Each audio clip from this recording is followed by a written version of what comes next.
Philippine pied fantail. Local name, Maria Capra, Tiawak, Saya Saya, Tararekoy, Balad Balad. Scientific name, Rupidura nigra turquoise. This bird is of moderate size and has a long tail. It is commonly found in wooded areas and open spaces in lowland regions. Its upper body is a sooty gray color, while its underbody is white.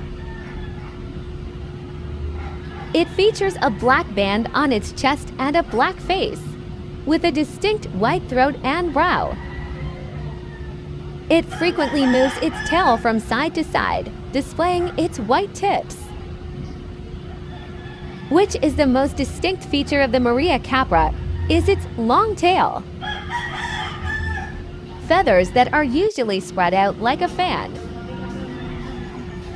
The birdsong is composed of diverse, somewhat unmusical, and scratchy whistled phrases. Locally called Maria Capra or Balad Balad, Tiawak, Saya Saya, Tararekoy.